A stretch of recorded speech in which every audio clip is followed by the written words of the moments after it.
Okay.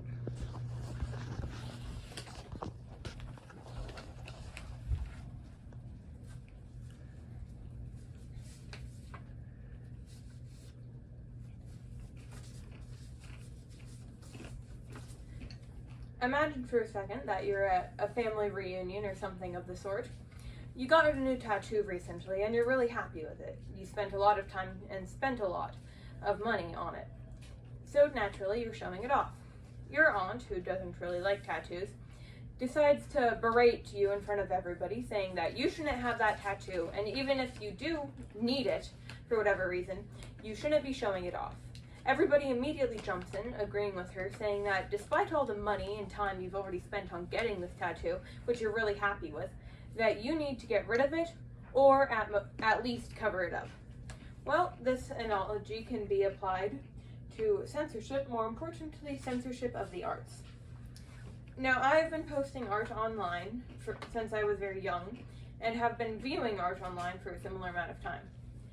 I've noticed this come up in a lot of forums and comment sections throughout online spaces. Similarly, I've spoken to artists who have applied to have their art display or have had their art displayed in galleries, and know that it also affects the professional or more proper art sphere. Even if you are not particularly into art, or nobody you know makes art, this can still affect your life, as censorship is often considered a slippery slope, where if one thing is censored, how long will it be until another thing and another thing and another thing is censored, and who decides where that ends? And how long would it be until something that affects your life, such as the press or personal freedom of speech, is affected by that censorship?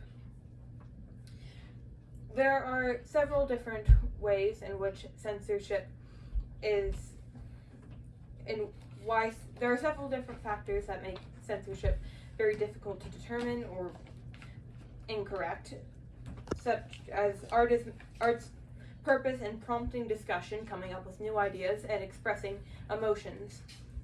The subjectivity of morality, or what topics deserve to be censored, or are so horrible that we can't even talk about them, or what subjects are in that gray area, and where that gray area is cut for what should be censored and what should not be censored. Additionally, who decides art's meaning, and if there are two different definitions of what the meaning behind a piece of art is, who is deciding which one should be censored, which one shouldn't, and if the whole piece should be censored altogether. Now, art has been with us throughout history, since cave paintings to the giant works of the Renaissance, and to modern art today. This is what makes it so prominent in discussions of censorship, as art censorship, art has been around as long as censorship has. Censorship in the Arts, an article by the National Art Education Association, talks about the use of art in politics and personal expression, and engaging in new ideas. Censorship would heavily limit this freedom, making it so new ideas can't be expressed, or that people are too scared to do so even if they are allowed, because what is and isn't going to get censored. This feeds conformity and goes directly against a democratic society, as is discussed in the Constitution itself. Now, expression itself and new ideas often involve morality. The Free Speech Center touches on several different laws and court cases in which the censorship of art is brought into question, such as Federal Communications Commission versus Pacifica Foundation in 1978, where it was up for debate on what subjects should be limited on TV and what shouldn't.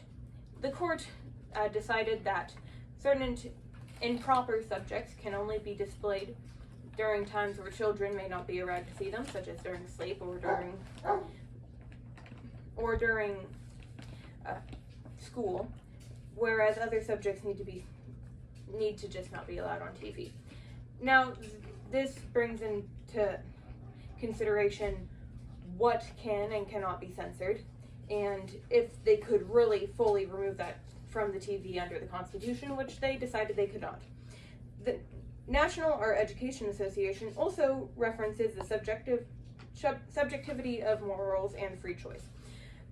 Can the free individual truly be free under a government which decides what they should and should not consume, rather than them deciding what they should and should not consume for themselves?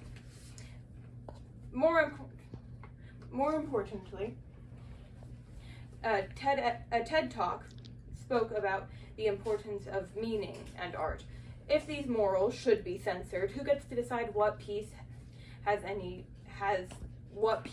specific meaning? Is it the artist itself, his or herself, or is it the audience? These arguments are considered by literary critics and theorists, such as W.K. Wimscock, who argued that the artist's interpretation is the same as everybody else's, whereas Stephen Knapp argued that a literary theorist argued that the artist was above all else. But other middle grounds have been considered, such as by Noel Carroll. If nobody can really make a clear distinction, this brings up fear and uncertainty again, as discussed in the National Art Education Association's article. Whether through ambiguity or moral reasons, the censorship of art directly destroys a democratic society and the freedom of individuals everywhere, whether or not you participate in art or not. So next time you witness someone arguing that art should not be made of certain subjects, wonder how that could have a ripple effect that affects everything else in the free world. Is that important?